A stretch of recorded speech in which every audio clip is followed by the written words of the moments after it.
Stand by.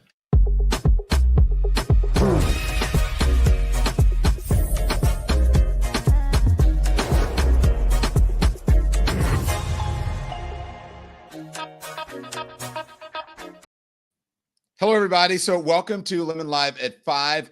We have a whole thing prepared for you. We're going to talk about what's happening in the world, but I want to put someone on who I am in her corner right now because of what is going on. And you guys probably know who that is. I just got a call as we were going on live right now with Wendy Williams. Wendy, how you doing? Oh my gosh. First of all, happy birthday. And let me tell you something, birthday man.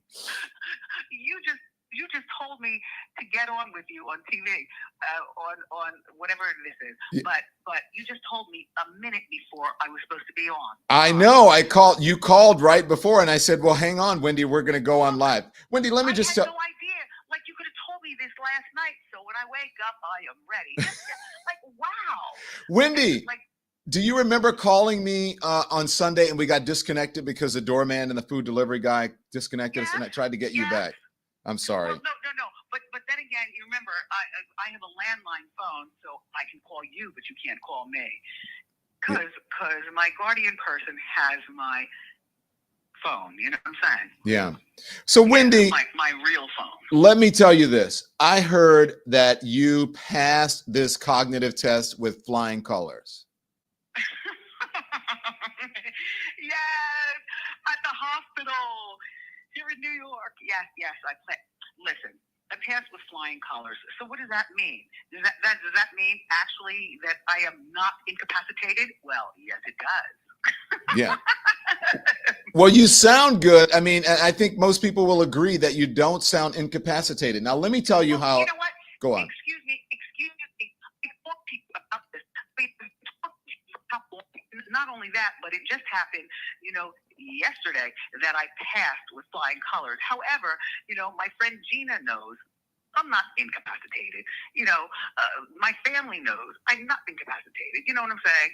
My friends know. Like, oh my God! Really? Yeah. This is what my guardian person has accused me of having. Yeah. Wendy, look, I'm going to bring in Gina. I want to bring in Gina in a second, but I just want people to know that you and I talk and we just have conversations, and I never have an issue with you like forgetting things. Like, you remember things that even I don't remember from, on the show, or when I used to come on the show, or when we would spend time in the Hamptons or what have you. And yet they have you on a memory floor. And I'm like, her memory is better than mine. Oh, the memory floor. Well, I'm at the hospital right now, and the memory, it's a memory unit, where people don't remember anything. And I'm like, why am I there? And I don't want to go back there. Like, why would I have to do something like that? You know what I'm saying? Yeah. And why would my guardian let me do something like that? I'm not incapacitated. Yeah. And why am I on the memory unit? And why does it cost so much? It costs a lot of money. Ugh. Yeah, I want to talk about that because, look, we'll talk about what happened yesterday and all of those things. But Wendy, this is a lot of money. I mean, I think what is to have a room at this place that you're in? Isn't it like $18,000 a month? Well, $18,000, but that's cheap compared to it's normally $20,000 to $40,000 a month for the memory unit floor. Oh my gosh! So look. She's got all of my money, my guardian person. You know what I'm saying? I got a few dollars, and that's it. And so she's in control of your money. No, and the last time that I wanted to go to storage, because all of my clothing, all of my furniture, all of my everything is in storage. You know what I'm saying? Mm-hmm. And that's because my apartment in New York City, it's sold. You know what I'm saying? Mm-hmm. So, but she said the last time that I asked her to, which about a month ago, look, she said, no, we won't be going to storage. Really? So what am I supposed to wear? It's about to be spring. Spring is sprung, darlings. What will I wear? Yeah. You know what I'm saying? What am I going to wear? Winter clothing? Yeah. Spring? So, Wendy, so this whole thing is, and I'm sure Gina's going to probably want to talk about some of this, but I want to hear from you first. So, what they're now saying is that this is sort of an adult abuse or elder abuse. because they sent you, I understand, they allowed you to go to Florida to see your dad. We talked about that on the phone, but I did not know. Excuse me, I couldn't fly from New York to Miami for my dad's birthday unless my attorney flew with me. Yeah, that's what the judge and my guardian person wanted that. You know what I'm saying? That's how critical my life has become. You know what I'm saying? Like I'm not allowed to fly to Miami for my dad's 94th birthday. Of course, with a cop with me, flying with me. Of course. You have an officer flying with you? Yeah. What? I mean, I don't fly by myself. I've never flown. Oh, you mean it's security? It's not. It's to protect you. It's not to like watch you. It's not like a guard watching you. It's someone. No, okay, sorry, I called the wrong thing. Look, let me just tell you something. But why would an attorney have to fly? And I'll tell you why. Because she didn't want to fly. My attorney. But she had to. So she did. Okay. And that's because the only reason why, again, I was allowed to fly to see my dad for his birthday is because my attorney, Sadatu Salami, flew with me. Yeah. Wendy, now what's this thing that they sent you without the proper amount of funds? Excuse me, say again? Did they send you without the proper amount of funds, or did your credit card not work because she didn't put enough on there or something? Is that all? Yeah, no, my guardian, didn't let me buy, because all of my stuff is in storage, you know what I'm saying? And I've got to change the clothing for spring, look. You needed something to wear, basically. No, Don, let me tell you something, and you've been my friend for years. Let me tell you something. If there's one thing that I can say about your money or my money is that I can do with my money what I want to do. Yeah. And so why is the guardian telling me that, I go and shop for this and the credit card was declined. It didn't work. You know what I'm saying? And my attorney ended up using her credit card, thank you, Sadat, to buy and purchase things for me. You understand what I'm saying? Yeah. Yeah. Wendy, talk to me about because you passed this test with flying colors. I've heard a 10 out of 10. Is it true, the reporting that your guardian tried to interfere with it to sort of trip you up, or was not happy with this test? No, I passed with flying colors. Okay, my friend Gina has got to talk for things I shall not talk about, but I can say, Yeah, Gina. Yeah, can you talk about that? Is that true that the guardian was not happy and was trying to interfere with the cognitive test? She wasn't trying to interfere. It's my understanding that the hospital doctor had to get approval from the legal department just to make sure that, everything was okay before he was able to move forward with any testing with Wendy. And everything was fine, and Wendy was able to be tested. Yeah. And I wanted an independent medical evaluation. And that's why I came to the hospital also, So then what went down? How did yesterday happen? How did you end up in an ambulance going to the hospital? By the way, I thought that, the walk was almost like you were walking the catwalk in a fashion show. And because I had, you know what?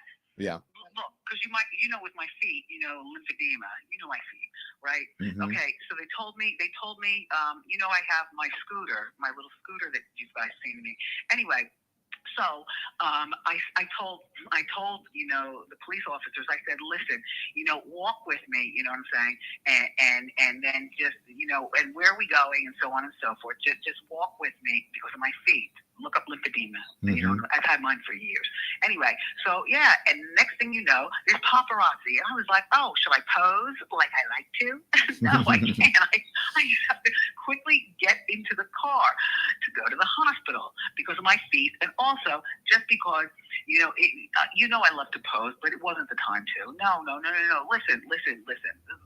My life right now is luxurious but critical. You know what I'm saying? I want out of guardianship. And I want to move on with the rest of my life in peace and harmony. You know what I'm saying? I do. Wendy, let me just say this. I speak to you occasionally. We've talked a couple of times. And by the way, I'm glad you liked the candy that I sent you, the stuff that I sent you. Oh my gosh. Look, I still have, excuse me. You have Twizzlers left. I have Twizzlers right here with me. Yeah. Listen, and let me just say something to you. Did you see my guardian? Did you see her? Did you look at Vanity Fair? I did not. What you mean the story about your guardian? She's in Vanity Fair talking about me. Yeah. As if we are on such great terms. Yeah. So she's not telling the truth. Well, the thing is, I want to tell people is that when I talk to you, you are in a good mood, but you are in a better mood now. And I believe it is, you can correct me if I'm wrong. It's because you're not in that place, that you're out right now, that you feel more of yourself and you're happier. I mean, I'm in a hospital, you know what I'm saying? But believe it or not, if I can compare one to the other, yeah, I feel very good here. You know, I've been talking to a lot of nice people, and the food is better than, you know, the fifth floor where I am. Sorry, not sorry. Mm-hmm. But listen, Gina. Yeah. Yes, I'm here. Okay. Talk, please, talk. Yeah, Gina, what I want to know is what happened that facilitated this? Yeah, going to the domino effect. Yeah, what happened? So basically, we just had to make sure that we needed to put some fire underneath this case. And, you know, the court is kind of stalled right now, just because. And so I just told Wendy, you know, I'm going to write a letter to APS. I'm going to present a case that I feel they need to get involved. Adult Protective Services is APS. Yes, correct. They have a duty to get involved and protect the vulnerable. And then we were on the phone and I'm like, Wendy, we are going to call the police station. And you know, Wendy, she gets excited. She's like, okay, how we're going to do this? And we ended up calling the station together. We got a very understanding officer. You know, I pleaded to the officer and I told the officer she's confined. She needs help. I need you guys to arrive as soon as possible. And when they got there, I was more than happy to see them. There were two people, two cops, and we began talking. And I was talking the truth, and I told them, you know, and then the next thing, you know, two more cops come, so there are four cops in total, and then the floor was completely, you know, in catastrophe. People were like, oh my gosh, what is going on with Wendy? Oh my gosh, what is going on with me? And all I want to do is I want to go to the hospital, right? So I look at the window and I see, oh my gosh, there's paparazzi. So I told the cops, I was like, look, just let's walk, please. You know, let's just walk, okay? Anyway, go ahead, Gina. And then wait, hang on. So you said let's just walk, and so you went to the hospital. But Gina, how did she end up like them deciding that she needed to go to the hospital? Or that was me. You know what I'm saying? I want an independent medical evaluation to prove that I am not incapacitated. Okay. Do you understand? Yeah. I'm squinting my eyes deeply as I speak to you about that. Yeah. That was the goal, to get somebody in there to take her out. And then they said, you know, do you need to go to the hospital? Yeah. Wendy was like, yes. And, you know, they were giving her a hard time internally until, you know, we were able to convince them to take her out of the building. I have to tell you something. You know, I'm also, you know, like exhausted, you know. You know, they gave me, you know, the heart monitor, you know what I'm saying? And you know, I'm anxious, you know, exhausted, you know, my guardian has betrayed me, and I am not incapacitated, and the people here are like, oh heck no, you know, because thank God people at the hospital, they know what that means, and they know how you move if you have that. You know what I'm saying? Anyway, Wendy, go ahead. What do you want? What do I want? Yeah. I want out of guardianship, and I want to move on with the rest of my life, and I want to do it right here in New York City. You told me you don't want to go. I asked you, I said, do you want to be in Florida? You said no. I said, do you want to be somewhere else? You said no. If I'm going to live in America, I'm going to live in New York.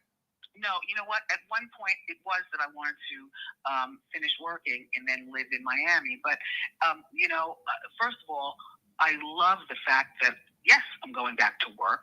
You know what I'm saying? Because first of all, you know, my guardian has she's up to like a lot of attorneys at my expense. You know what I'm saying? Mm-hmm. Like Gina, can you please talk about that? Well, one thing before Gina jumps in. No. Go ahead. All right, go ahead. Go ahead. No, Yeah, there's a team of attorneys. Remember, when you hire a firm, not only do you hire one lawyer, right? You hire the people internally who are doing research, right? Who are filing fees. So you can hire one attorney, but there's like a team of 5 billing. So you have 5 attorneys, and they have a minimum of a team of 5. You have 20 attorneys billing. Let me tell you something. And this is all with my money and my time. No, it's not my time. It's her time. I mean, but my money. You know, you understand what I'm saying? And she's also up to 24 guardianships. She has 24 wards. What does that mean? 24. On the ward, she's the guardian person. Okay. Oh, you mean she has 24 wards? 24 wards. Would that be correct, Gina? Correct. She has 24 cases. There you go. She has 24 cases. Yes. There you go. Financially, ooh, geez. Wendy, you're supposed to go on The View on Friday. I think you're supposed to tape tomorrow, Thursday. Are you going to do it? Why not? Of course. You're going to do it. Has Suzanne been prepping you? Suzanne is your old producer at the Wendy Show. And one of my favorites. She's the bestie of the restie. She's a good friend of mine. Yeah. And by the way, Gina is coming to The View with me. Yeah. Wait, are you going to go? Are you going to tape it? Or are you going to do it by phone? I'm sorry.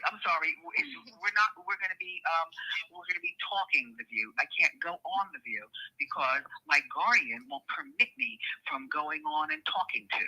They won't let you go. Can I tell you, if I'm going to be really honest with you, now you know that we are friends, and I'm also friends with Sonny Hostin. And Sonny's friends with you. I think Sonny was like your legal person on the radio and on your TV show. And Sonny's looking forward to talking to you, but she's worried about you, and she doesn't want to in any way, if I can just share this, exploit you. She wants to make sure that you're okay and that you are presented in your best light on The View. You know what's really funny? I was talking with my niece Alex about going on The View, and I said, yeah, I can't wait to see Joy Behar and Whoopi Goldberg and Sunny Hostin. She's the legal eagle, so I know Sunny Hostin is going to be the one to ask me tough questions, for which perhaps I'll give it to Gina. Yeah. What do you want them to ask you? What do you want to talk to them about on The View? Anything. I mean, within parameters, of course. And I do love Sunny Hostin. I do love what she does for a living. You know what I'm saying? And I'll just say I'll be with Gina. I won't be solo. Gina, tell them what's your relationship with Wendy? You are her caregiver? No, she's my friend. Your friend. Okay. I just want to make sure. No, but I do. What are you, my boyfriend? Yes, of course you are. I am. Hey, Wendy, let me just say this, Wendy, and I can speak for you. So, Wendy, I want to make sure that you have enough funds so that you can live out the rest of your life in peace. But if it keeps going this way with the money that they're spending on the room and the guardianship and the attorneys or whatever, will you be able to do that at this rate? Yes. Well, what I will do is I will spend a month living at your house. Yes, I will. People that I know. And I will spend 5 months living at Gina's house. Okay.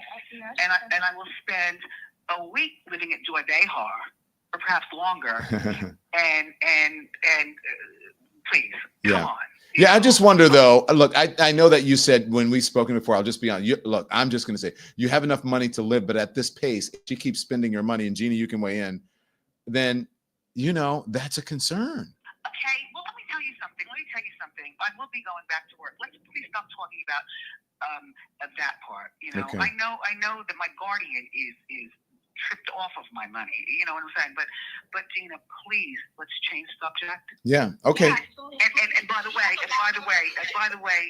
Lemon, I'll talk to you behind the scenes. Wendy, you don't have to tell her to change the subject. I get you. I got your back. Stop it. Okay. So Thank you. look, I just want to say that this is what I believe, and you can tell me to, shut the F up and whatever. This is what I think. I think that you should have someone who watches your funds, a money manager. Excuse me. I'm not. Of course. Okay, but I also think that you need someone to be with you, whether it is a sober coach, you may not think you need it, or someone who can just look out for Wendy. And I think you need to be where you want with more autonomy. Excuse me. Go on. This is how we talk. Go on. I will be not partaking in any sort of alcohol for the rest of my life. Really? Now, can we move on, Gina? Please? No, but why do you say that? Gina, because Gina, you do the talking. Go ahead, Gina. Yeah, This is Wendy. Yeah, this is Gina Lisa. You know what? I think, Wendy knows what needs to be done. And, the main point that she wants everybody to know is that the alcohol and the guardianship don't go together, right? They're two separate things. We need to get Wendy out. And then there's things that need to be addressed after that. Her alcohol doesn't depend on whether she's going to get out of this guardianship or not, because that's not what a guardianship is about. Because every person who drinks would be in a guardianship, correct? Right. I agree. Right? And look, but let me just tell you, also, but it doesn't go hand in hand, though. I get it. And also, there are people who they say of sound mind or whatever, who blow through money or do what things, and they don't take their personal freedom and rights away. Right. Correct. So, yeah. Correct. Yeah. So look, Wendy, people are laughing. They're like, this is Wendy. Can you please tell people this is how we talk to each other and always have talked to each other? Yeah. Wendy, I'll never forget. Everyone thinks everyone was so surprised in the documentary when you took your wig off and I said, that happened. You used to come to my house and sit on the floor and take your wig off. And I said, Wendy, you're so beautiful without the wig. And would you ever go on? You're like, hell no, I would never go on without my wig. But you are a gorgeous, regal woman without the wig. I got to tell you. No. Do you remember that first of all, you're bald, so you don't care. I have more hair. I'm letting my hair grow out now, but go on. Okay, you are? Okay, Yeah. well, let me tell you something. My natural hair, I've shown you, is very thin. You know what I'm saying? Yeah. It's very thin. It's beautiful, but it's too thin. So I wear a wig, and so what? Yeah. Wendy, before I let you go, because I know that it's so good to hear you sound happy or whatever. What do you want to say to the people? Because there are people they want to know, people really want to know, how you doing? I was just going to say, how you doing? Shout it out. No, you want to know what? I want to leave last thoughts words with Gina. Gina, topic of mine. Go ahead, Gina. Last word. Everybody continue to hashtag Free Wendy. Everybody make sure, Don, we need all the support out there. Free Wendy. The injustice, this is something that can happen to anybody. Yeah. And everybody just needs to kind of come together and fight for Wendy's freedom. Thank you. Wendy, I know what you're saying. You're like, everyone is talking about, oh, are you going to be able to afford to do this? Can you do that? And you're like, this isn't the end of my life. I have another chapter in me. So stop speaking as if my career and my life is over. Am I wrong about that? Oh, no, please. You're 1,000% correct about that. Please. Look, I've got many options for which I will be doing once I get out of the guardianship. Do you want to do a podcast? I've got many options, and please believe, you know what I'm saying? I'm just waiting I'm waiting like a horse. Well, Wendy, you're free. I would love to do a podcast with you. You can do your own, but I'd love to come to the Don Lemon channel or whatever. But anyways, it's good to hear you sound great. And Wendy, call me, and I'm going to send you some more stuff. Let me know what else you want or need, and I'll send it over. You know what? The exact same thing. The exact same thing. We don't have to talk about this.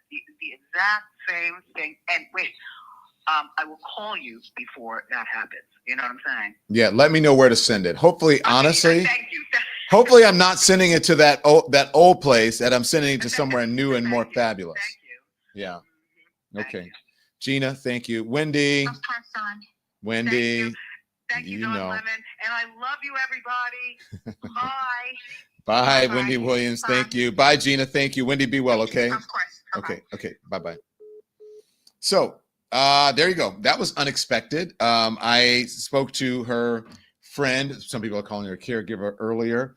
And so we took a little bit of a detour there, but I'm so glad that we got to hear and talk to Wendy. So now you know, look, I got to tell you, like Wendy and I have not always been the best of friends. I've lost touch with her. I have been upset with her. Oh, look, I'm just like a real person. Like I have been like, wait, Wendy, you need to do this, or Wendy, I think that you're wrong about this, or I don't like the way you're moving right now. We are really honest with each other, and she's really honest with me, and I've had some really unbelievable, amazing conversations with Wendy Williams that you guys don't even know about. So when people are like, there were people who were saying, oh my gosh, Don Lemon, you're a Wendy hater because you're saying maybe it's good that she should be in a guardianship and all those things. The thing is that I wanted you guys to know you don't know what's happening behind the scenes. You don't know who the trigger is, who the enabler is, who the person that may be trying to take Wendy's money is. You don't know any of those things.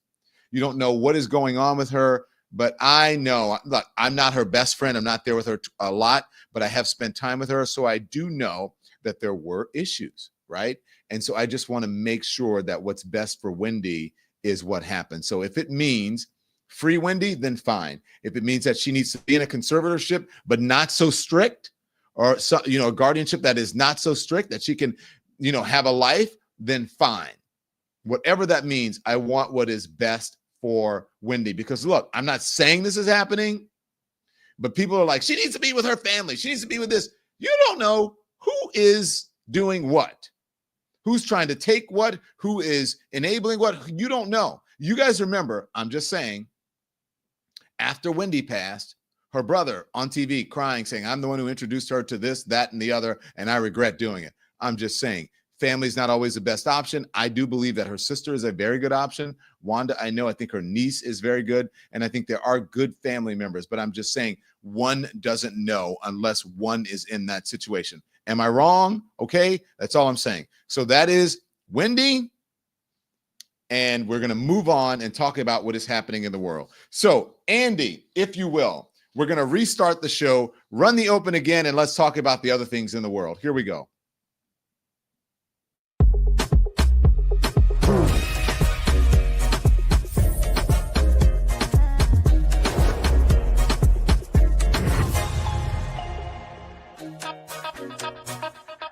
Hello, everyone, and welcome to the second half of the Don Lemon Show, Lemon Live at 5. So glad that you are here. Now let's talk about what's happening, because we are in dangerous territory right now. Make sure you hit the likes. Make sure you hit the thumbs up. It affects the algorithm. It is very important to us. It keeps us streaming in these streets so you can have conversations like we just had live. You won't get that on mainstream media.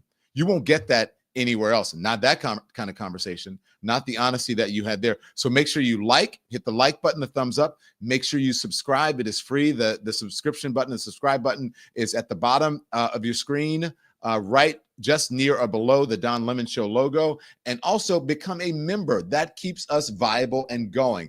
I'm not embarrassed to say that, because we need that. We need that in order to stay independent, that we don't have corporate influence. So if you're out there and you can support us, make sure you support us. And you can do that by subscribing, by becoming a member, and by hitting the thumbs up button, and also by sharing the link to us so that more people can become aware of the conversations in our channel. Okay, so thank you for that. So good evening, friends. Welcome to the Don Lemon Show, Lemon Live at 5. Donald Trump, the titan of business, watched as markets once again cratered.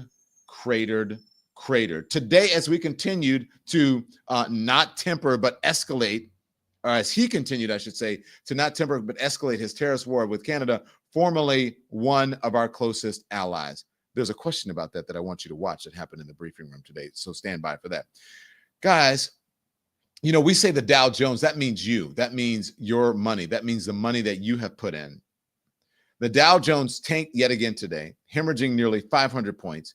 And I want you to recall it closed down nearly 1,000 points yesterday. And meantime, the S&P 500 index fell 1.5% at its lowest point before recovering some ground, ending the day at a 0.8% lower rate, okay, at 0.8% lower. The past week has left the S&P 500 nearly 10% below its mid-February record. Falling more than 10% would signify a symbolic milestone known on Wall Street as a correction. But as I have been telling you, none of this seems to be bothering the White House. They do not appear to care that Wall Street and the mean or Main Street are hurting, that Main Street are hurting. Wall Street and Main Street are hurting, that you are hurting. This is about you. It's not just about numbers. It's not just about the Dow, the NASDAQ. This means you. This means what you're going to pay for goods. That means the health of the economy, what you're going to pay for a mortgage, what you're going to pay for rent, what you're going to pay for eggs, what you're going to pay for cars, all of those things. Now, Donald Trump is telling everybody that we're going to have some short-term pain, that we're going to, you need to suffer this and be okay with it. But, he's not telling some of his biggest supporters they need to suffer. He's out here in public supporting people who are billionaires, right? Because they're having a bad time with their stock prices and with their ratings of their companies. So he's like out here saying, you need to supply them. I'm going to buy some cars to show that I support this person. But is he buying you something? Is he giving you money? Is he doing whatever? No, he's taking away jobs, but he's telling people to get out here and buy Teslas. We'll get that video up. Let's get that video up because I said we weren't going to show it, but I think there's a reason to show it. He's telling people how much he supports Elon Musk, how much he supports billionaires. And yet and still, he's laying off career workers, laying people off, taking jobs, and telling people, hey, look, for a while, it's okay that you're going to have to pay, $10, $15, $16, $17 for eggs. It's okay that you're may have to go into your 401k. It's okay that you may have to, whatever it is that you have to do. It's going to be some pain for a little while. When all the economists and the people who know this are telling you it's not going to be pain for a little while. This isn't something that's going to take hours, days, weeks, or months. This will take years in order to recover if he continues to tank the damn market and the economy. But then he goes, look at all these cars that showed up at the White House. I'm going to buy these cars because I'm going to support my friend. Are you okay with that? Let me just show you what he's doing for his friend who is a billionaire, but what is he doing for you? Watch this. Beautiful. Wow. That's beautiful. This is a different panel than I've had. Everything's computer.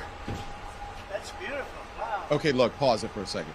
This is a different look. Obviously, presidents of the United States don't drive themselves, but he hasn't always been president of the United States. When was the last time you think Donald Trump drove a car? And most of us have driven cars or a hybrid or an electric car, and you're like, yeah, it's different. You don't know? Okay, and he's looking out for you. Now, look, just please give me the information on what happened with Tesla stock or whatever, just so you know why he's doing this, because the stock has really fallen off. Everyone is suffering. And so, I don't see him out here saying, hey, Medicare, I care about you. This is what I'm going to do for you for Medicare. This is what I'm going to do for you for Medicaid. This is what I'm going to do for your Social Security. Instead, he wants to cut some of those funds. But instead, I'm going to help my billionaire friends. Now, this is only one example of someone that he is helping, but he is telling people, he's signaling to billionaires that what? That I'm going to make you richer. You're going to be wealthier than ever. That's who he's talking to. And let's put this up. This is from CNBC.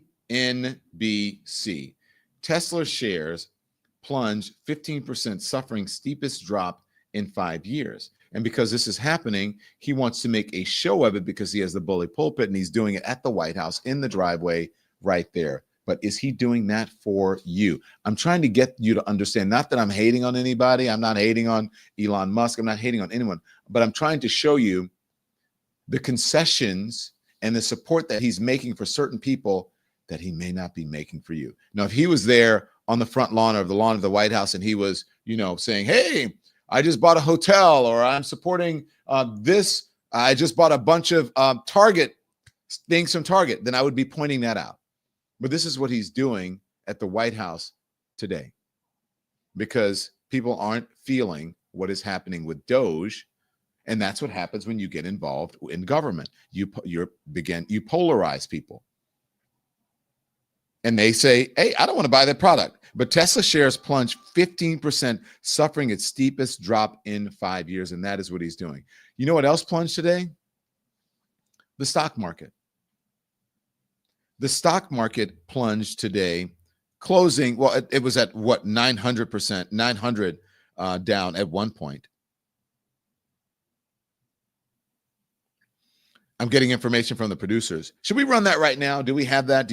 Shall I run that right now before I talk about the market? Yeah, stand by. Just let Andy get it. I just want to make sure. So at one point it was down, almost 1,000 points today.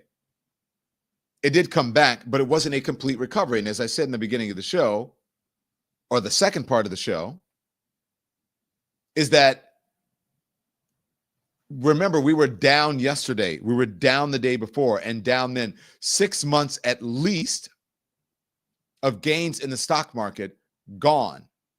Prices are going up for everything, for goods, for services, for everything.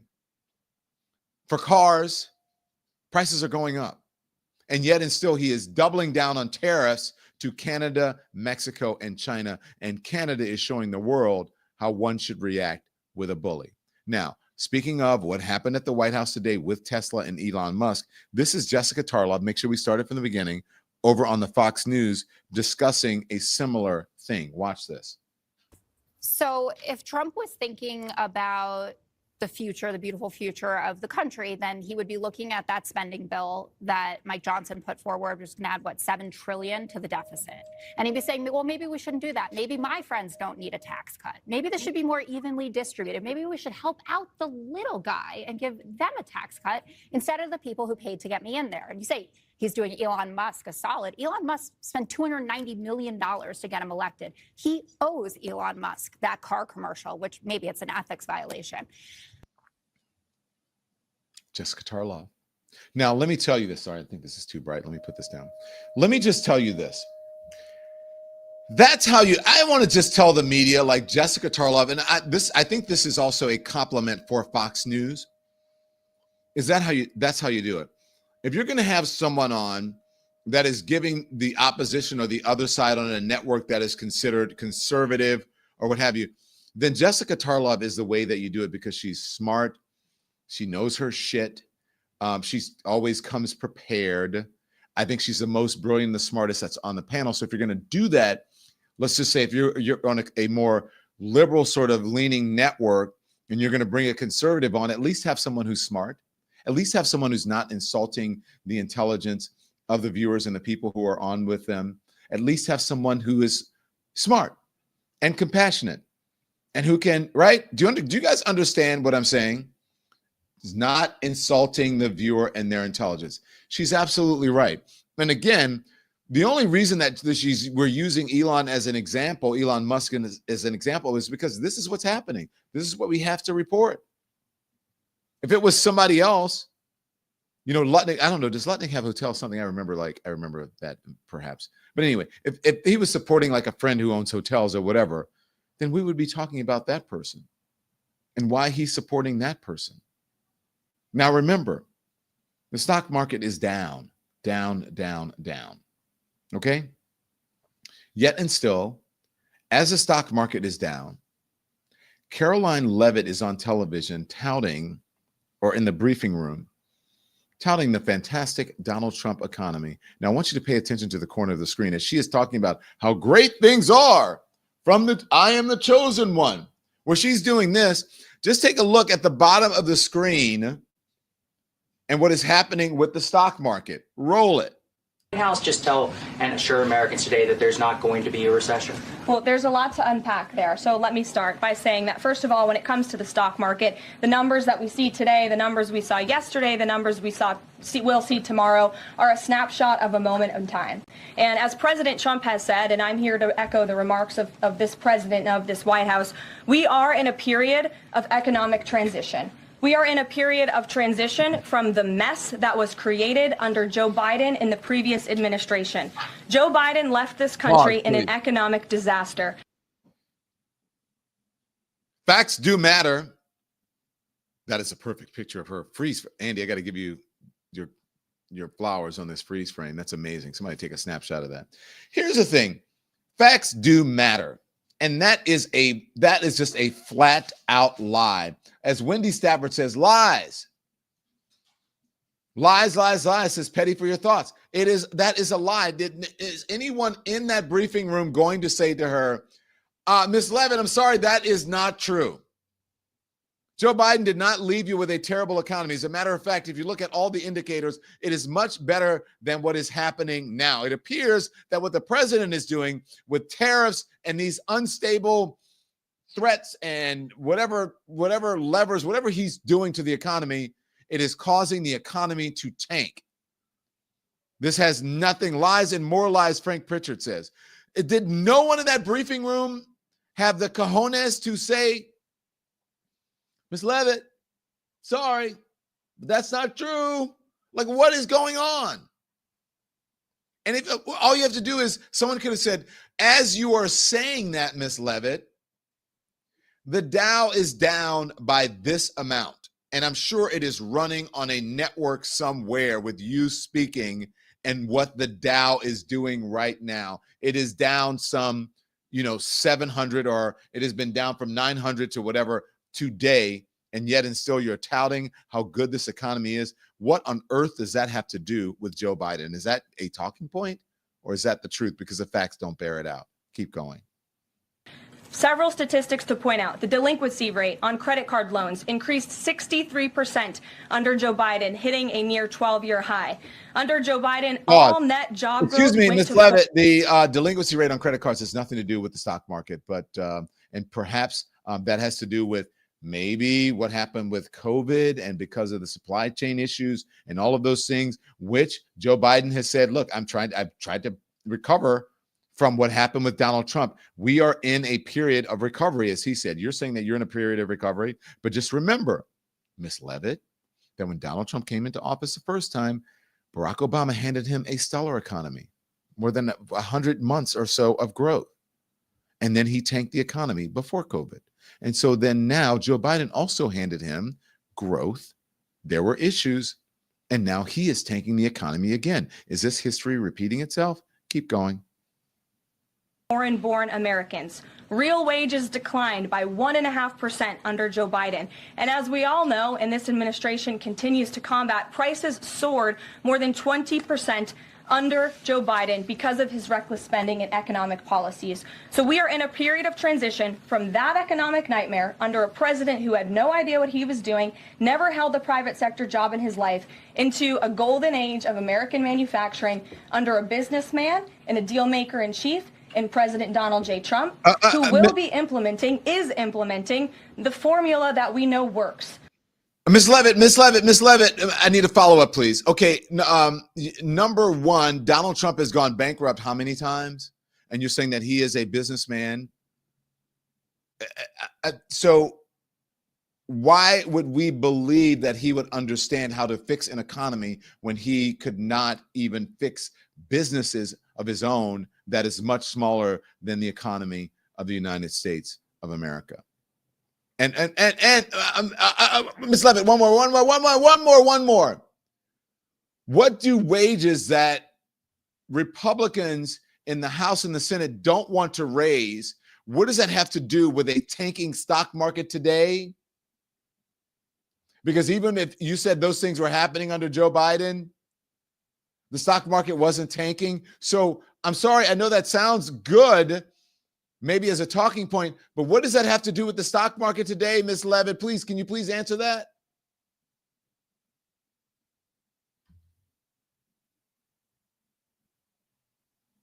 I mean, anyone? Am I lying? Because you guys remember how Peter Doocy used to handle Karine Jean-Pierre in the briefing room. Now I'm going to give Peter Doocy's, by the way, hey, look, don't sleep on him. I'm going to show you something in a second. So why is everybody else, especially if you are part of a centrist or a liberal leaning network, what are you scared of? Is it your bosses? Is it you're afraid that Your boss is going to go, do not mess up our merger. Do not mess up our acquisition. Do not mess up our business in Washington. Don't mess it up. Or is it that you're afraid that you're going to end up disappeared because you're not towing the line? I'm just saying. Why isn't someone going, hey, excuse me, ma'am, we're going to throw you out of the, okay, sorry, you can throw me out if you want, but have you forgotten that you work for us? We don't work for you, and we're speaking for the American people. So I have a follow-up. Would you please answer the question? Because I don't believe you have answered the question. I know that you've given talking points, but you haven't told the American people, quite frankly, why the stock market is tanking today.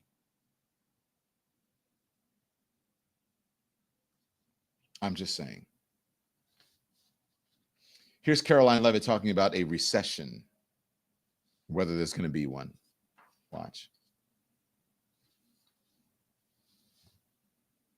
What we're seeing this week right now on Wall Street is a snapshot of a moment in time. But does the president think he bears any responsibility for the turmoil in the stock market this week? Look, the president is unwavering in his commitment to restore American manufacturing and global dominance. And I think he doubled down on that this morning with his new statement and the tariffs that will be implemented tomorrow on steel and aluminum. And he has said recently he's not looking at the market. He said you can't really watch the stock market, but all of the gains since Election Day have been raised in the S&P 500.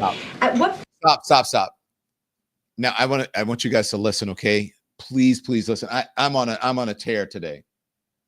I am on a tear today because he's saying don't look at the stock market. Now I'm gonna just watch because I'm gonna show you something that he is, how highly focused he usually is on the stock market, because he thinks it is an indication of the success of his presidency and the health of the economy in general. But now that it's tanking, he's like, no, don't look at it. Don't look at this. Don't look over here. Look over here. So back it up just a little bit, please. Keep going. The stock market, but all of the gains since Election Day have been erased in the S&P 500. At what point, how far do stocks have to fall before the president considers it a factor and changes course? Again, as I just said, the president will look out for Wall Street and for Main Street, just like he did in his first term. And people on Wall Street and Main Street should bet on this president. He's doing what's right for this country. Nick, good to see. Did she answer the question? I hate to keep playing this, but can you just, Andy, back it up to this woman's question, please? And let's see if Karoline Leavitt actually answered the question. Will be implemented tomorrow on steel and aluminum. And he has said recently he's not looking at the market. He said you can't really watch the stock market, but all of the gains since Election Day have been erased in the S&P 500. At what point, how far do stocks have to fall before the president considers it a factor and changes course? Again, as I just said, the president will look out for Wall Street and for Main Street, just like he did in his first term. And people on Wall Street and Main Street should bet on this president. He's doing what's right for this country. Okay. How far, her question was, how far does the stock market have to fall before Donald Trump does something or takes credit or whatever it is? As I said, the president, whatever, as I said in the talking point before that I answered the question with, or that I tried to answer, that I gave before, that's what I'm sticking with. What I went over with when the advisor said, this is what you say when this happens. When this happens, this is what you say. When they ask you this is what you say. No one, maybe there are some folks there, but you have to like throw them off of their talking points or force them to get off of the talking points. You still didn't answer my question. I asked you about when will the president, that's ma'am, with all due respect, that is not an answer to the question. I ask you how much does the stock market have to fall? Not if the president is looking out for the American people or stockholders. That wasn't my question. That was a good answer, I'm sure, to some focus group or some sort of tested whatever, poll tested or whatever, but that's not the answer to my question. Okay, now let's continue on because this is the important one that she didn't answer. Keep going. That was the end of that clip. That was, oh, okay. That was the end of it. You get what I'm saying. You get what I'm saying with that. Now, can we talk about these tariffs? Can we talk about these? Well, no, I don't want to talk about the tariffs now because I want to get to when she said the stock market doesn't matter.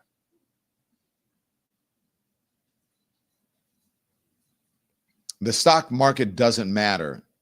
You heard her, right? Now, this is from the CNN, and I think it was Anderson Cooper's show, of him actually talking about how important he thinks the stock market is to a presidency. But he's saying it doesn't matter. So I just want to show you the hypocrisy with all of, and just the bullshit from this particular president. And that's coming from the podium. Watch. If Harris wins this election, you will quickly have a Kamala economic crash. You're going to have a crash. If we lose, you're going to have a crash like you wouldn't believe. Did you see that? Their stock market crashed when we won.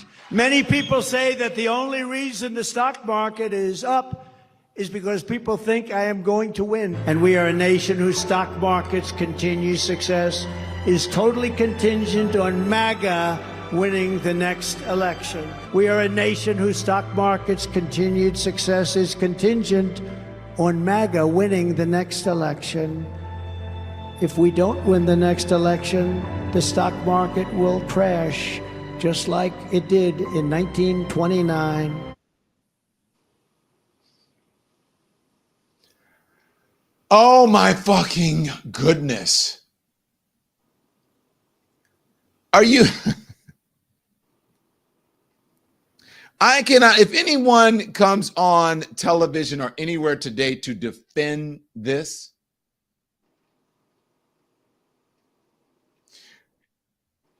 then you know they're a lie. You need to call them out. This is absolutely outrageous and it is ridiculous. He is saying right there what he thinks. And then today, now he's saying something that is the complete opposite. Yes, you're right. Peace for Lisa. That did not age well. It didn't age well. Someone has a microphone open, by the way. It didn't age well.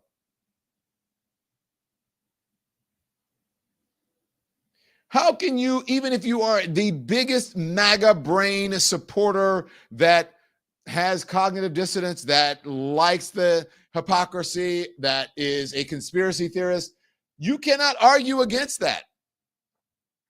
He is telling you, I love the stock market. The stock market is great. Any president who does the stock market is going to crash. The stock market crashed under Donald Trump. Congratulations, as Oh Girl 210 says. Congratulations, back it up. Congratulations, back it up. Says, congratulations, MAGA. You won. You got what you wanted. MAGA won, and we crashed.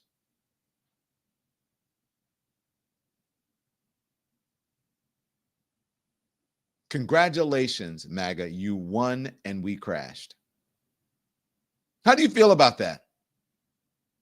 How do you feel? You cannot argue with the hypocrisy right there. It is out and out. And so this is why I've been telling you guys that Donald Trump is on the Truth Social or whatever his social thing, just posting tens, sometimes hundreds, just every day, posting.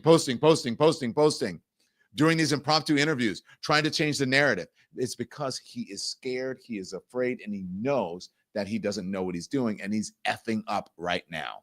And Canada is saying, okay, keep going. Yeah, sure. You want to put a tariff on? Fine. We're gonna keep our tariffs, and we're gonna match you tariff for tariff. Oh, and guess what? We're gonna levy a 25% surcharge on the energy and the electricity that we supply to you, okay? How do you like that? And guess what? If you keep going, then we'll raise that. And if you keep going after that, then we'll just shut it off. Canada ain't fucking around with you, sir. DJT. They're not messing around. Speaking of tariffs, this is what Karoline Leavitt says, who will be affected by tariffs, right? I don't think she knows what a tariff is. And here, this is the thing. I don't want to be mean because it was like, you're beating up on a woman. Look, I beat up on Donald Trump every day, and he's a man. I beat up on a bunch of people who's a man. She's in a position of power. She's out there every day. They're sending her out. And if she goes out there, regardless of whatever gender she is, she needs to know what the fuck she's talking about. And she needs to have facts. She needs to have a sense of history. Regardless. because people, all the people like, they used to just obliterate Karine Jean-Pierre, the right and the MAGA folks. Talk shit about her all the time. Say how dumb she was, how that they thought she was. And can you imagine if I called Karoline Leavitt dumb? Whether I was telling the truth or not, can you imagine what they would say? Oh my God, this is how dumb Leavitt talks to women. Do they remember what they said about Karine Jean-Pierre? This is what they don't realize.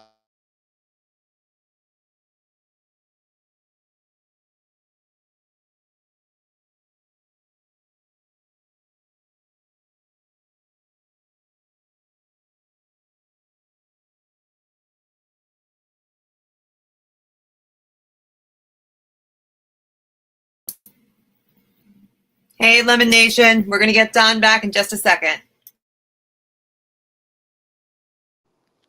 Nikki or Andy, while you're waiting, can we throw up that one full screen of U.S. economic growth compared to the rest of the world? I can just filibuster for a second while. Issues. Yeah. What is going on with the internet? Are we being sabotaged on purpose? Do you guys think? Who knows? Every day with the possible these connectivity issues. I need to get a new service here where I am. So look, but I'm not skipping a beat. Can you imagine though? You're not what? Oh, I said I'm not skipping a beat. Can you you were saying imagine if skipping we a beat. did the same sort of thing with Karoline Leavitt can you imagine if I did the same thing as Karine Jean-Pierre? Oh my God, people would lose their minds. Oh my God, I can't believe Don Lemon is talking to a woman like that. They don't understand their hypocrisy and their double standards. So this is her talking about what a tariff is and who it affects, when obviously she doesn't really know. And then when she gets called out on it, then she wants to do the white lady tears thing.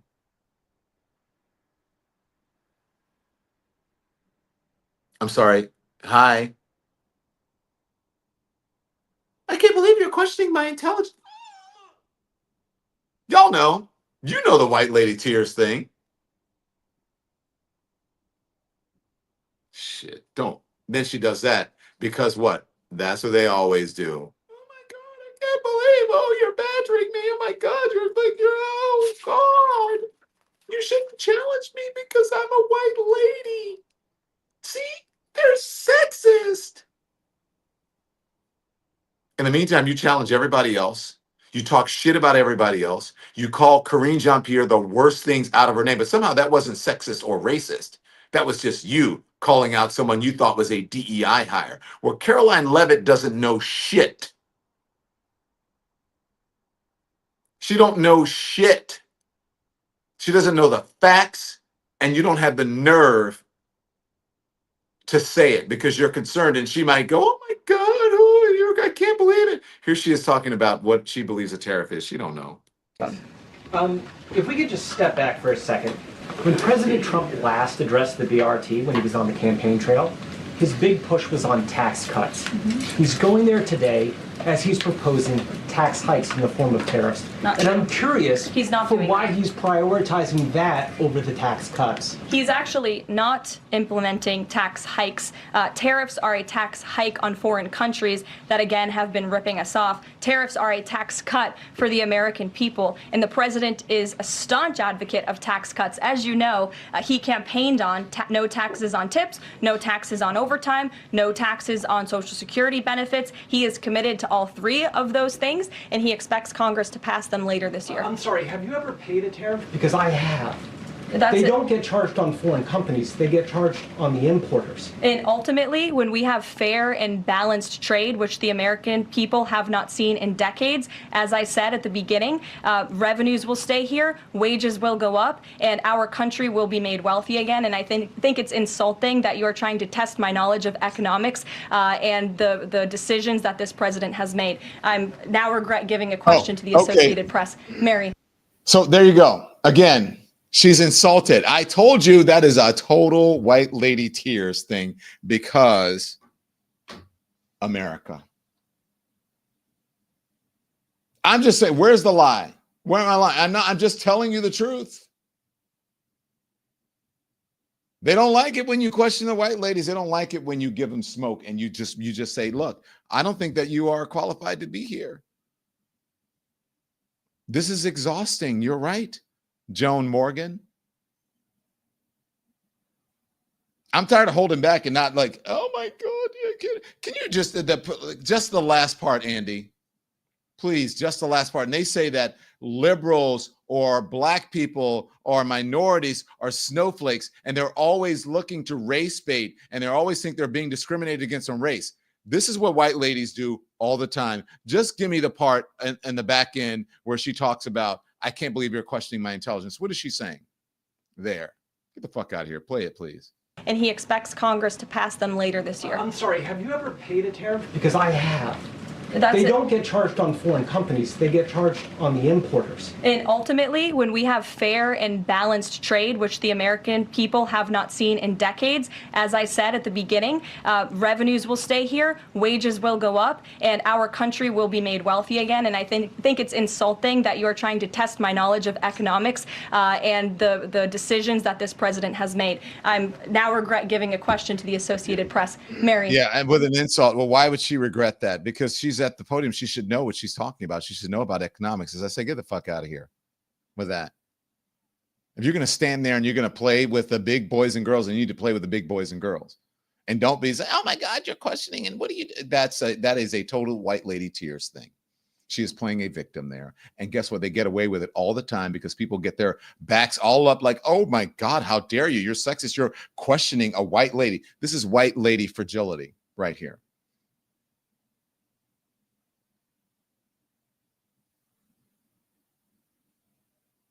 Why is everybody so quiet? Why are y'all so quiet here? Why is everybody, the cat got your tongue?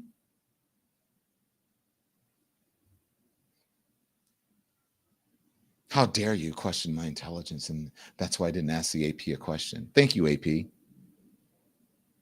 Excuse me, Miss Leavitt. Excuse me, Miss Leavitt. That has nothing to do with me questioning your intelligence. I'm just asking you a question of something that I think you should have knowledge about. I have experience in paying a tariff. And it appears that the president and you and the administration don't know exactly what tariffs mean and that it is actually a tax on the consumer. That's all. So if you can explain to me how it is not a tax on the consumer, then okay.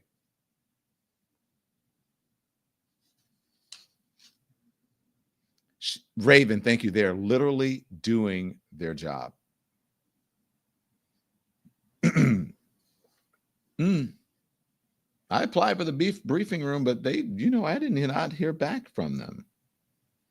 I'm just saying, didn't hear back from them. But in the meantime, Peter Ducey's there. He can get away with it, right? Because he's conservative, perhaps. And he is a white dude. She's a white lady. So maybe he can get away with it. And he works for Fox News. So maybe the other folks are afraid to confront her like that. Who knows why they're afraid? Because they may be like the AP, they get disappeared, or like other people who are either centrists or progressive, that they get disappeared if they don't toe the line. If they don't fall for the white lady tears. Here's Peter Ducey, and I have to give him his flowers. He's the only one that's kind of challenging them. Peter Ducey is talking in the White House about questioning her in the briefing room. Here it is. So he said that the Dow dropping and dropping and dropping is a period of transition. You're sure nobody here at the White House shorted the Dow? No, I don't think so. Okay. But is there any concern here that it's going to be harder to ask certain federal workers to retire if they look at their retirement accounts and they're getting robbed every day? Well, I'm glad you brought up workers, because that's exactly who President Trump is looking out for with his America First trade policy and his America First economic agenda. And if you look at, there's great indication to be optimistic about where the economy stands. And the American people, investors, CEOs, small business owners, but most importantly, workers, should bet on President Trump, because his tariff policies, what he envisions is reciprocity, fair trade practices where American workers are put first and are no longer ripped off by foreign countries all over this world. President Trump. Okay. Oh my, these are such like focus group tested answers where she sat with the people and they briefed her America first, America first. And then you heard in the answer before that when she got all the, the white lady tears answer, when she said fair and balanced.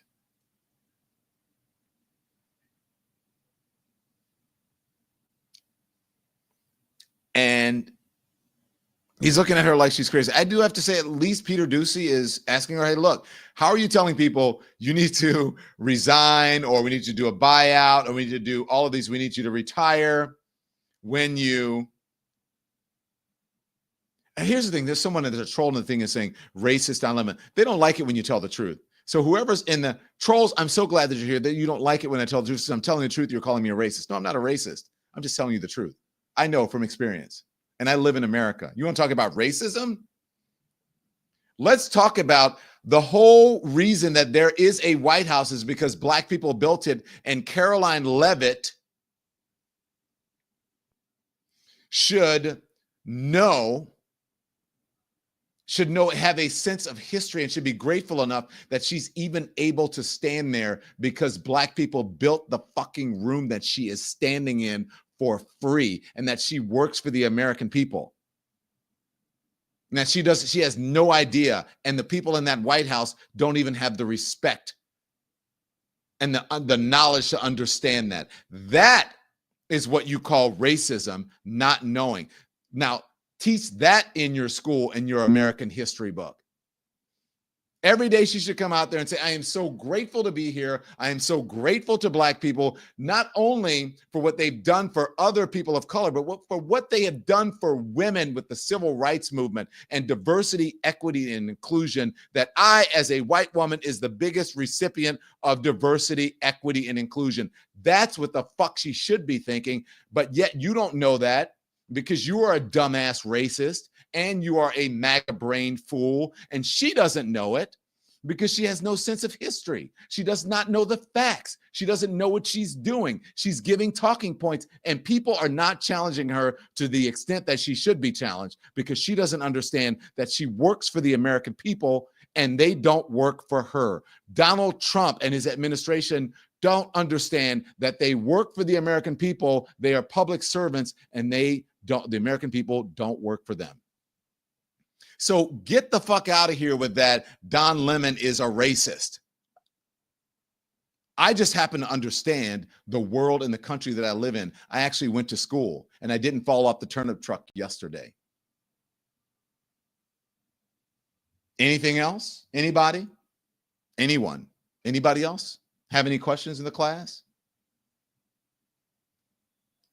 Trolls get rolled. But we love for you to be here because we think that we educate you. You get to learn things. So make sure, trolls, everybody else, hit the thumbs up, hit the like, become a member, subscribe if you really want to get the real truth and you don't want it filtered through corporate influence. I'm just saying. Next question, Bob. That's what they do. I'm just saying. And by the way, I got to say, look, I'm giving props to a Fox News reporter. If you didn't get that, that's from Mommy Dearest.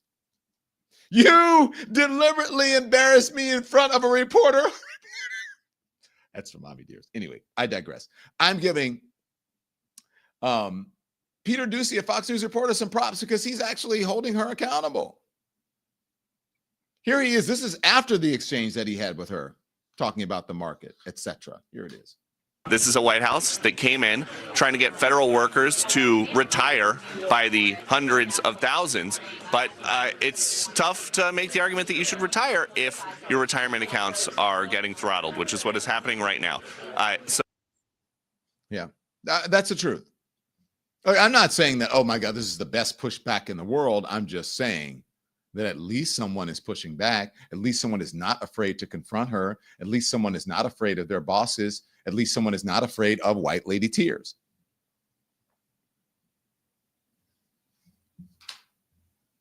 Just saying. Producers, since we had the breaking news at the top of the show and all this, you have sent me so much stuff that I'm trying to figure out exactly where we should go right now. Should we go to Peter Navarro? Should we go to Donald Trump on the White House lawn. Where should we go? Because there's a lot of new stuff. Peter, I think maybe you could sort of start us in on our teaser for our 8 p.m. drop. We have a clip from Karoline Leavitt commenting on. We're talking about the Columbia University student that was, yes. But I'm just saying, Correct. You sent me stuff. You got Donald Trump on the White House lawn talking about you're buying a new car. And then we have Peter Navarro in front of the White House. You don't think that's important to run? Just want to make sure. I think we've spent a good amount of time on it. Yeah. And then the Canada tariffs update. Shouldn't we update folks about that? Because I think that is off now, right? I just saw that you sent me that. Is that correct? Say me again? Oh, yes. The updates on the tariffs. Can we put that up? It's from the BBC. Okay, let's put that up because I think it's really important. So the BBC says that the White House rolls back plan to double tariffs on Canadian steel and aluminum, officials say. Now, here's what happened. So I just want to tell you guys what happened. This is another L for the Trump administration because Donald Trump says he's going to do these 25% tariffs on steel and whatever and lumber for Canada. Okay. And then when Canada says, okay, fine, we're going to continue, we're going to put tariffs on you. And then when the premier of Ontario comes out and says, oh, not only are we going to do that, we are going to levy a surcharge on energy that is also 25%. That's going to cost at least 1.5 million American citizens who we provide energy to on border states. That's going to cost them at least $100 a month.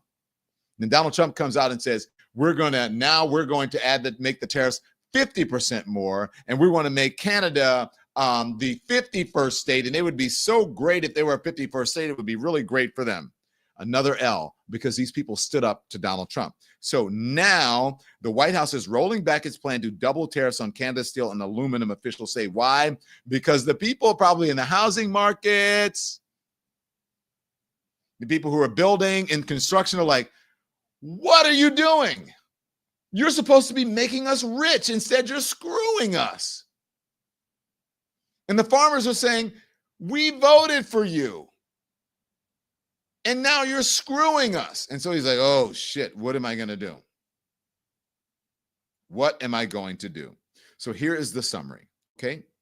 White House officials say the U.S. will impose 25% tariffs on Canadian steel and aluminum rather than 50% Donald Trump had announced earlier. The rollback comes after the Canadian province of Ontario, I told you they weren't going to back down. Didn't I tell you that? Said that it would temporarily suspend its plan to charge 25% tariffs on electricity it sends to northern U.S. states. So they said, okay, you want to do this? Then we're going to do that. And then Donald Trump says, okay, I'm going to back down. What a fool. Donald Trump's an idiot. He doesn't know what the fuck he's doing. You guys have been bamboozled by the biggest con man ever. You think that shit that he did in the fake boardroom on the Celebrity Apprentice was real? That wasn't real. I know the people who put that together. That was all fake. It was all scripted. They got the biggest buffoon that they could find to put on TV that people would watch that were just like, let's get this idiot, put him on. People believe that he's actually a real billionaire. He's not, but guess what? He's good TV. And you fell for it. Fucked around and found out. So listen, the reversal came, as we told you. According to the province's premier, Doug Ford, negotiations between his province and the Trump administration are ongoing, with U.S. Commerce Secretary Howard Lutnick inviting Ford to Washington. Hey, Mr. Ford, don't cut off the electricity. Don't charge our people a lot of money because we're real trouble. So come to the White House. Let's talk about it. This is an L. Once again, for the Trump administration, they fucked around and they found out once again. Okay, let's talk about this other story. So now moving on. Okay. So thank you, producers, for helping me out. Remember, we had that breaking news at the top of the show. So a lot of things came in that I didn't know about as I was speaking. So here, and we also just have a lot of breaking news today. So I don't know if you guys heard about this Columbia student who his name is Mahmoud Khalil. Okay. And he has been rounded up by ICE. Now, apparently he is a permanent resident here. He's official resident. He's here legally, but the Trump administration rounded him up in these deportations. because he took part in these Palestinian protests at Columbia University. They are saying that he has ties to Hamas without presenting any evidence that he actually does have ties to Hamas. Just because they're saying it, present the evidence. It appears at this point there's no evidence to present. Perhaps we will find some evidence at another time or be presented with some, but so far, no. So this appears at this point to be a silencing of anyone of any dissent, any political dissent or whatever it is, a silencing, and that they're doing it because he is pro-Palestinian. They believe he's anti-Israel. And now they're trying to tell people that he is pro-Hamas, because anyone who supports Palestine is obviously pro-Hamas, right? No. But that's what they would like you to believe. So Rosalina Lozada, yes, this is what they're saying, that he has been kidnapped by the government because they rounded him up, and then his wife and his attorney are saying, his wife is 8 months pregnant, by the way. They are saying that they didn't know where he was for days, maybe even a week or longer. They didn't know. They thought he could be anywhere. They told him he was one place. He wasn't there. They thought he could be at Guantanamo Bay. He wasn't there. As it turns out, he ended up being in Louisiana at an ICE facility in Jenna, Louisiana. But just because you don't like what he's saying and what he's protesting against, that you are going to round him up and then accuse him of having ties to Hamas, that is un-American, unless you can prove that he's actually charged with something.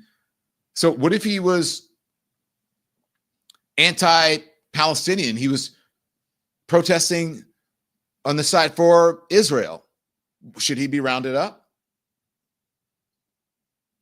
I'm just saying. So I think Karoline Leavitt, let's play. This is her talking about it. She was being asked about it. Here she is.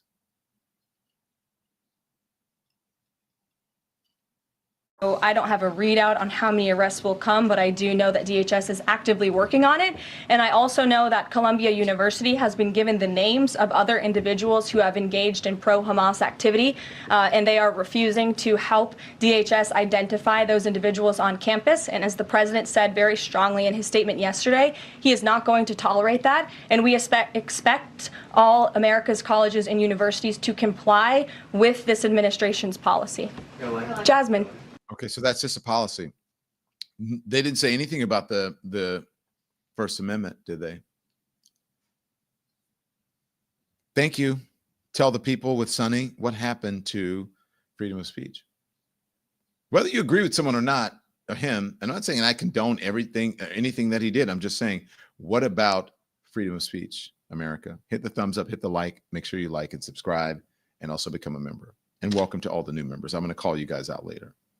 I'm going to go a different order that we have here, because now I want people to hear the conservative side, and then I want people to hear the practical, reasoned side of this. So Speaker Johnson on this messy arrest of Mahmoud Khalil. Here it is. Yeah. In your estimation, what crime did Mahmoud Khalil commit to warrant his arrest, detention, and the potential revocation of his plea? Let me tell you something. I went and faced down the angry mob at Columbia at the height of that stuff. When the pro-Palestinian, pro-Hamas protesters were there. I'm telling you, this is my own observation, not something I read in a newspaper. It was dangerous.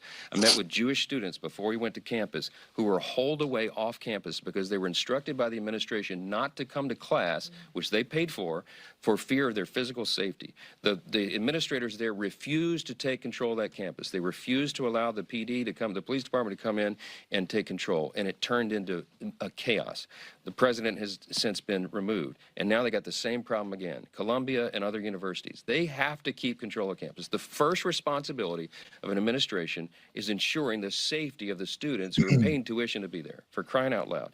This madness has to stop. We have to get control of it. This guy apparently was a mastermind of those very things, when the gnashing of teeth and the ripping of clothes and the people screaming at me, wanting to rip me limb from limb because I was there talking about moral clarity and how there's a right and a wrong. They were doing that. They disrupted the campus. They were threatening physical violence to their fellow students.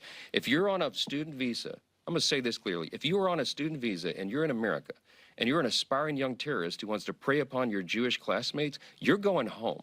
We're going to arrest your tail, and we're going to send you home where you belong. And this is just getting started. So, look, I appreciate free speech. I used to defend it in courts, but this is far beyond the pale of that. When you are threatening your classmates and spewing anti-Semitism and all this hatred, it's enough. And I think the American people understand that. They're supporting it. And I'm glad we have a president who's strong enough to lay down the law. Thanks a lot. No, American people don't support it and they don't understand it.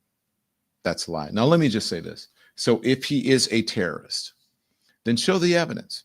And then people can have a reasoned argument about it. But until you show that, then people are going to believe, rightfully so, that you have an issue with free speech. You have an issue with dissenting voices. That's problematic for America. We don't do that in America. Don, can I add one or two things quickly? Yes. I just say one, very curious that Mike Johnson didn't take it upon himself to name an actual crime. That was the question. Right. What crime did Khalil allegedly commit? What was he charged with? Well, he's saying terrorism. He said, if you're a terrorist, that's what he's saying. So allegedly he's saying, but he didn't give specifics. So in a roundabout way, he's saying that this guy is a terrorist. That's what he's saying. And then the second thing I just wanted to highlight quickly, which was either a lie or an example of gross ignorance from Speaker Johnson, Khalil was not on a student visa. He had a green card. He was a legal permanent resident. And so, yes, perhaps there could, in a hypothetical scenario, be a situation where if a student, if someone on a student visa is engaging in hate speech on campus, perhaps that's an argument for another day. That's not what happened here. Yeah. You had someone who was a legal permanent resident, arrested in the middle of the night, swept out of the state by ICE without being charged with a crime. It's dystopian. Yeah, it's true. Thank you. I agree with you. And the thing is he talks about moral clarity. He has moral clarity on this issue when it's really, I mean, the nerve of him to talk about moral clarity on this issue, because he doesn't seem to have moral clarity on other issues that involve when people are, supporting other issues and not MAGA. He doesn't have the same moral clarity. He said, now I will admit, Peter, as we talked about earlier, that those protests were messy and they were dangerous and people were nervous. I understand that. But he has presented, and I just jotting this down as he was talking, no actual evidence that this man was a terrorist. And if he does have that evidence, then he needs to show it. Now, imagine when he says the gnashing of teeth. Now, I want you to think about the civil rights movement. There were people who were Black people who wanted to defy Dr. King because they wanted to put some hurt on white people, and Dr. King said, don't do it. Now, if there are people who are Hamas sympathizers in the crowd, I'm sure there were few and far between, and perhaps there were. That's besides the point, because I'm sure there were Black people in the crowd during the civil rights movement who wanted to hurt white people, and Dr. King said, don't do it. But does that mean that what they were doing, all of them, does that mean that they were pro-hurting white people? Does it mean that if people are pro-Palestinian, that they are necessarily anti-Israel, or that they're necessarily pro-Hamas? That is a bunch of bullshit. And then, as you said, as I jotted down here, the man has a green card and that he was a legal permanent resident. And so he has a right for someone, you're right, Peter, to tell him what he is being charged with, to tell his wife, who is 8 months pregnant, what he is being charged with, and to tell his attorney what he is being charged with. And so far, they say that that has not happened because they don't know where the man is, or they didn't know where he is. Now they do know where he is. Am I correct, Peter? Is that right? We believe we know where he is. We believe he was moved, yes, to a facility, an ICE detainment facility in Louisiana, which is very strange because there are facilities that are not at maximum capacity that are closer to New York and New Jersey. Yes, so it's hard to view that move as anything other than punitive. And if I could say one final thing, Don, and perhaps this is a little petty, but many folks have noted that his wife is 8 months pregnant and a U.S. citizen. How very rich of the family values party to break apart this couple right before she's about to have a child. Moral clarity. Moral clarity. Yeah, right? Absolutely. Yeah. I agree with you 100%. And then all they have to do is treat people with dignity. We don't, even if you don't agree with them, even if they have committed crimes or whatever, that's the thing about America, is that people have certain rights. That we have a constitution that affords people certain rights to humane treatment. And it is, in this country, innocent until proven guilty. I'm just saying. So that's a conservative side. All right. And remember, Mike Johnson is from Louisiana. And, take that for what it is. Here's Prem Thacker. Now, this is a little bit longer explanation, but this is him explaining this messy arrest of Mahmoud Khalil. And I want you guys just to listen to it because this explains what's happening. Here it is. The thing that's really worth underscoring here is just how clumsy and haphazard this attempt by the administration has been to detain Mahmoud and to subsequently revoke his green card. First of all, as the professor said, these agents forced themselves into this apartment building, did not necessarily apparently introduce themselves, demanded to see their identification, Mahmoud and his wife, and they first chose to tell him that they were revoking his visa, that the State Department was revoking his visa. Upon them being told that, in fact, Mahmoud had a green card, they were on the phone. They said, oh, actually, the green card's revoked as well. And so that was the basis for the consequent or subsequent way in which this has been seen, which is that the administration has been very lackluster in their explanation for how this is justifiable at all. First, the shadowy arrest and detention at all, the fact that it's unclear where Mahmoud is right now. I can sort of break some potential possible news right now that it seems, based on internal ICE detaining tracking, that Mahmoud appears to be in Louisiana, as was feared. That is not confirmed, but that is what we are seeing from the ICE detention tracker, which can sometimes be delayed or lagged. But that is something to keep in mind, that Mahmoud, who was detained in New York City, is 36 hours later already possibly in Louisiana. So there's that aspect, the shadowy aspect of this. There's also the aspect that the administration doesn't seem to know exactly how to justify this very haphazard unilateral move, and is trying to appeal to simply President Trump's executive orders rather than things like the Constitution or case law or legal precedent. You have Marco Rubio, as mentioned, saying that they will be revoking not just visa cards, but also and/or green cards, which is very much beyond his sort of stated authority, his jurisdiction. There's one individual law that gives him wide authority to do so, but this would require Marco Rubio personally interfering on foreign policy grounds to justify such a deportation. And so I think you're going to see a lot of not just moral pushback, but legal pushback against something that is just so haphazard, so reckless, and so unjustifiable in so many different ways. Prem Thacker, again, explaining. So thanks for doing it. It's a little bit long, but I think better than I can explain it, that in America, you may not agree with people all the time, but you have to agree with people's free speech. Now, I don't mean hate speech, right? But you have to agree with people's free speech. And if you want to have free speech yourself, then you have to fight for others, even if you disagree with them, to have free speech. And I think John Leavitt over at Pod Save America can explain this better to you than I can. Here it is.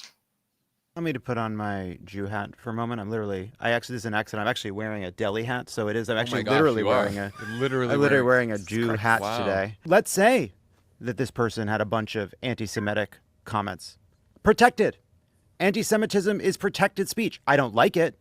I don't like a lot of what I heard at some of these protests that I do think go from anti-Zionism into pure anti-Semitism on the regular. But to see the Anti-Defamation League put out a comment with this sort of to be sure at the end about everyone deserving due process, but ultimately coming down on the side of what the Trump administration is doing is so fucking stupid. The idea that be a kind of patron to what Trump's doing, be like a good Jew who supports the regime, that'll protect us in the end. The thing that protects Jewish people from anti-Semitism is the culture of freedom, a legal order that protects freedom, including the freedom of green card holders, not just citizens, but non-citizens in this country. That protection is ultimately what makes Jews safe in America. The idea that going down a road in which people think it is defensible for the Trump administration to come knocking on somebody's door who has not been accused of a crime to revoke their immigration status for speech and protest you don't like, it's obviously morally reprehensible, but it is so fucking stupid in the long term. That makes every Jewish person in America less safe. Think about the road we're going on. It's like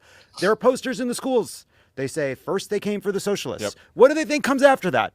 And then they were cool? Like, it's so stupid. It's so obvious. And like, there's all these people that have pretended to care about history and to learn from history and think about history. And it's happening right in front of our faces. And they're too either cynical or naive to realize that they're the people not doing the right thing in the moment when they're supposed to. John Lovett, Pod Save America. I cannot disagree with him one at all. He's absolutely right. 100%. You just have to remember, with the moment that you trample on someone else's rights, that is a moment that you open the door for someone to trample on yours. The moment that you don't speak up for people, then that is the moment that you allow people not to speak up for you. Okay? Now, let me just shout out some people, and I just want to tell you, guys, I love you. I know this is a long show. How much? Oh, wow, it's long. It's been an hour and a half. It was an amazing show. Remember when we started off? We started off with a surprise when Wendy Williams just happened to call in on the show. And we gave it to you live, and we explained to you, there's a conversation you're not going to get anywhere else. I'm just telling you. This is what happens when you're part of the elimination. When you're a lemon head, this is what happens. See that lemon back there? When you're lemon heads, guys, shouldn't lemon heads like shouldn't they give us some sort of sponsorship? But that's what happens when you're members of the elimination. So please become a member, okay? Go just check out our membership. Hit the membership button, and I want to welcome all the new members. Hit the subscribe button. It's right at the bottom, right near the Don Lemon Show logo. You can just click that, subscribe. It is free. The members, Karen S., thank you. Welcome to the elimination. Denise Brown, welcome to the elimination. Joel Staley, welcome to the elimination. Make sure you hit the thumbs up, guys, please. Tony McGee, thank you. Welcome to the elimination. What? Michelle, Jesse, all of you. Martha, thank you. Iris, CRB 7300, SC became a member, JP became a member. Thank you all for becoming. Simi, what are you doing? Simi, hold on a second. Back up on some of these because I want to shout them out. Simi, I want you to see me after class. Why are you so cool? I'm not saying you're doing something bad. You're doing something great. Because of Simi's generosity, 20 people get to become members of elimination because of Simi's generosity. Thank you, Simi. Simi knows what's up. She knows how you need to support independent media right now, because this is where it's at. This is where you get unvarnished, unfiltered. People don't talk about what I talked about. Most people get in trouble and they would be led out of the work, the studio, the whatever. They'd be like, you got to get out of here. You have gone too far with telling the truth or speaking your mind. So everybody thanks Simi for her generosity, and let's welcome some more members. We appreciate you, Simi. Also, other members of the elimination, we want to welcome Aretha Johnson. Welcome to the elimination. Kachina Kimmy, welcome. Welcome to J Dowdy 24. Welcome to Frida Valm, became a member. Welcome to Foots Henderson. Welcome to all of us. So many. Ahmed, Marianne, Fusco, Ahmed, Cerveda, welcome to Sexy Soul, all of you. Okay, so thank you guys. Make sure you hit the thumbs up, please. It affects the algorithm, and it really means the world to us. If you're watching us on TikTok, smash the screen, hit the hearts. If you're watching us on Instagram, make sure you join and follow our content. If you're watching us on YouTube, same thing. We welcome everyone here, Megan Callahan, who became a member. We welcome everyone here, even dissenting voices. But if you say some dumb bullshit, we're going to call you out. Trolls get rolled, but we welcome the trolls. I like having the trolls. Thank you, trolls. I appreciate you. Okay? Now, more on the Mahmoud Khalil story. Right after this, you are going to be redirected, and you can click on it and be notified. And I am going to drop something 8 o'clock tonight. We're going to talk a little bit more about the story, go in depth, and tell you about it. Okay, Nan Cheryl Wright, who just became a member. We have more at 8 p.m. So make sure Rosie Juarez, who just became a member as well, you click on it, and then you get a notification, and it'll just direct you right there starting at 8 o'clock, just in not so long, in a little bit. But I always like to leave you with something funny and cute. So do you guys remember? Let's take it back. Let's go back. Sicily, 19 whatever. No, New York or America or wherever, the world, 2025, Super Bowl night, halftime show.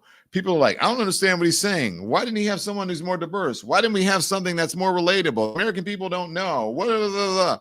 Everybody's making fun of it. Do you know that this is the most talked about, the most on social media, what do you call it? The most viral halftime show ever. This is the genius of Kendrick Lamar, because we have everyone from members of the clergy to nurses to senior citizens to women who are getting married, white ladies getting married, Muslim ladies who are getting married, like all kinds of people like doing this. Guys at the corner store, people in the supermarket, people shopping at the Walmart or the Target or whatever it is. We have everyone sort of doing the whole Kendrick Lamar thing.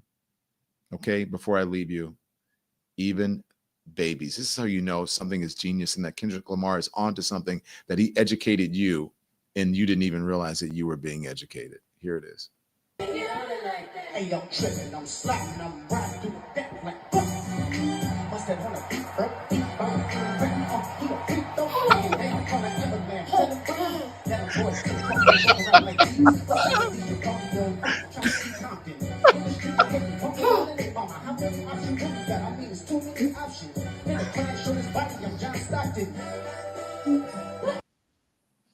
out of the mouths of babes.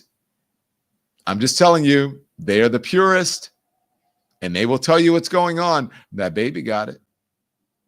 So if you didn't get it, what happened to you in all of these years when you have been so jaded and you built up this armor and you have been influenced by negative things and people have taught you stuff that's not necessarily so, and you've been influenced by racism and bigotry and all of these things, right? That pure little baby right there said, this is some good music. I like what he's saying. I like the dancing. This is great. It somehow hits my soul. It reminds me of the baby that they have listening to Whitney Houston when she goes, and the baby goes, and he loves it. Babies know what's good. They know what's up. So stay pure, right? Stick to your guts. You know if you're on the right side of history. You know what's good. You know what's going on. Okay, as they say. So this is the perfect time to tell you, as I always say, as Kendrick Lamar says, whenever I end any of my live streams, here's what I say. Turn this TV off. Thanks everyone for watching. Your support means the world to us. So make sure you hit the like button and you subscribe to our channel to make sure that you never ever miss a video. We're live every day, 10 a.m. Eastern time. We drop even more content at 2 p.m. Eastern and 5 p.m. Eastern. And if you want more Don Lemon Show content, we'd love for you to become a member of the Lemon community, where you will receive access to special community posts. You'll get exclusive content and members-only live shows. So head over to our channel page or click the join button on this video. Again, thank you for watching. We appreciate your love and your support.